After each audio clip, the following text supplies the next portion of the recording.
लड़की के sudden changing behaviour से लड़का ये सब चीज़ों को स्टॉप कर देता है और कहता है कि ठीक है, थोड़ी देर बैठ के बातें तो करेंगे। लड़की कहती है कि नहीं, मुझे कुछ नहीं करना, बस मुझे चलना है अभी।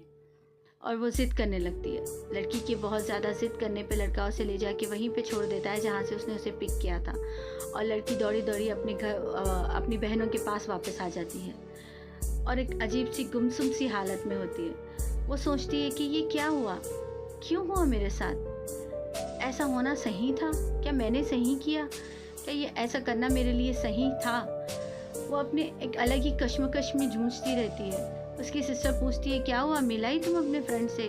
उसका मजाक बनाती है और वो कुछ जवाब नहीं देती, बस इंजॉयमेंट भी बहनों के साथ इस हिसाब से करती है जैसे कि ना के बराबर। लड़की अपना फ़ोन बंद कर लेती है ताकि वो लड़का उसे कॉल ना करे, ना उसे मैसेज कर पाए। और वहाँ लड़का फ़ोन कर करके पागल होते रहता है कि ये फ़ोन क्यों बंद करके बैठी है। लड़की ये चीज़ को ऑब्जर्व ही नहीं कर पा रही थी कि मेरे साथ क्या हुआ, मैं कैसे चली गई उसके साथ, और उसने मेरे साथ क्या क्या किया। मेरे शौहर के अलावा मुझे किसी ने हाथ नहीं लगाया था, और फिर ये सब क्या हो गया मेरे साथ। वो ये चीज़ को एक्सेप्ट ही नहीं कर पा रही थी कि किसी और ने उसे छुआ है, किसी और ने उसे किस किया है, और वो कुछ और भी कर सकता था, कुछ गलत भी कर सकता था। ये चीज़ उसे अंदर ही अंदर घुटन में डाल रही थी। अगले दिन सुबह तक भी जब उसका फ़ोन ऑन नहीं हुआ तो उसकी बहन के नंबर पे कॉल आया। वो था उसके हस्बैंड का कॉल। उसके हस्बैंड ने कॉल किया और कहा कि उसका नंबर बंद क्यों आ रहा है। फिर उसकी बहन उसे उसका फ़ोन ले जाके देती है, कहती है कि तुम्हारे हस्बैंड का फ़ोन मेरे नंबर पे आया, तुम्हारा फ़ोन बंद बता रहा है। फिर वो बात करती है, कहती है कि हाँ बस मेरा फ़ोन पता नहीं क्या हो गया, ख़राब हो गया शायद, इसलिए बंद हो गया, मैं चेक करूँगी और उससे चार्ज करके ऑन करूँगी। खैर खैरियत ले लेने के बाद जब उसका हस्बैंड कॉल कट कर देता है, तब वो अपना फ़ोन ऑन करती है। ऑन करके चेक करती है तो लड़के के कई सारे कॉल्स और कई सारे इनबॉक्स मैसेजेस थे। लड़की को उससे बात करने का बिल्कुल भी मन नहीं था। वो नहीं चाहती थी कि उस लड़के से बात करे, उस लड़के के साथ रहे, बट ये लड़का इतना ज़्यादा उस लड़की के साथ इन्वॉल्व हो चुका था कि वो उसे कॉल्स करना रुक ही नहीं रहा था। कॉल पे कॉल वो उसे किए जा रहा था, पर लड़की उसका कॉल रिसीव नहीं कर रही थी। फिर लड़के ने मैसेज किया कि अगर तुम मेरा कॉल रिसीव नहीं करोगी, मुझसे बात नहीं करोगी, तो मैं मर जाऊँगा। ऐसे कह के उसने उसे ब्लैकमेल वाला मैसेज भेजा। तब लड़की ने कॉल रिसीव किया। लड़का बोलता है कि बस मैं आ रहा हूँ तुमसे मिलने के लिए, मुझे मिलना। लड़की कहती है कि मुझे नहीं मिलना है तुम्हारे से, मैंने जो कुछ भी किया मैंने बहुत गलत किया, मुझे ये सब नहीं करना चाहिए था। तुमने कहा था कि एक दोस्त की तरह रहेंगे हम, लेकिन तुमने जो कुछ भी मेरे साथ किया, जहाँ भी मुझे ले गए थे, मुझे सही नहीं लगा वो सब चीज़ें।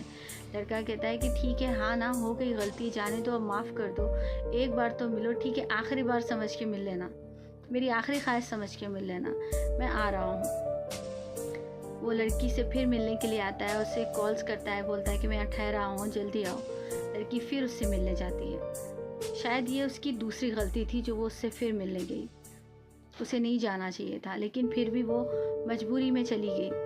और वहाँ पे जाने के बाद वो फिर उसे कार में बिठाता है और एक दूर जगह जाके कार रोक देता है और उससे बात करने लगता है। कहता है कि तुम ऐसे क्यों कर रही हो मेरे साथ, मैं तुम्हें दिलो जान से चाहता हूँ, मैं तुम्हें मोहब्बत करता हूँ, और तुम मेरे साथ ऐसे कर रही हो। अगर तुम्हें ऐसे ही करना है, मुझे बीच राह में छोड़ देना है ना, तो मैं जहर खा के मर जाऊँगा। ऐसे कह के वो अपनी जेब से एक पुड़िया निकालता है जिसमें सफ़ेद कलर का कोई पाउडर था। लड़की देख के डर जाती है। उसे लगता है कि हाँ, लड़की वो पाउडर देख के बहुत डर जाती है और ये सोचती है कि कहीं इसमें सच में तो जहर नहीं है, अगर ये खा लेगा तो क्या होगा।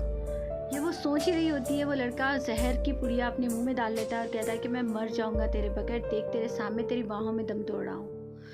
लड़की जैसे ही वो देखती है कि वो जहर मुंह में डाल रहा है, वो उसे रोकने की कोशिश करती है पर रोक नहीं पाती और वो लड़का वो पाउडर खा लेता है और एकदम से वो अनकॉन्शियस हो जाता है। वो अपना सर इधर उधर लुढ़काने लगता है, उसे चक्कर आने लगते हैं।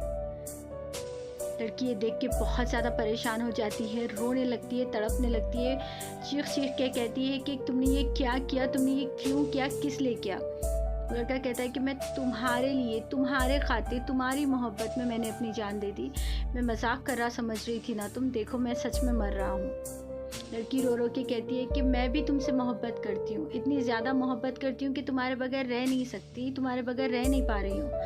मैं बस इस वजह से अपने आप को रोकी हुई हूँ क्योंकि मैं शादीशुदा हूँ, और अगर मैं ऐसा कोई क़दम उठाऊँगी तो ये गलत होगा, और पहले जो कुछ हमारे बीच हो चुका है वो सब गलत ही था। अभी मैं आगे और नहीं बढ़ना चाहती, इस रिश्ते को नहीं बढ़ाना चाहती, इसलिए मैंने तुम्हें मना किया, इसलिए मैं तुमसे दूर रही थी, तुमसे दूरियाँ अख्तियार करी थी। तुम क्यों नहीं समझ रहे हो?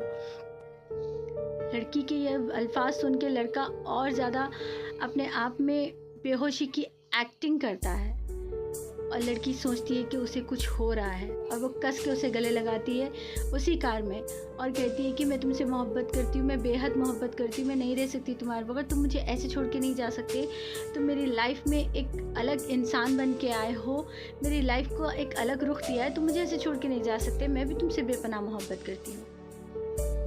जैसे ये अल्फाज उसके मुंह से निकले, लड़का उसे कस के गले लगाता है और उसे यहाँ वहाँ चूमने लगता है।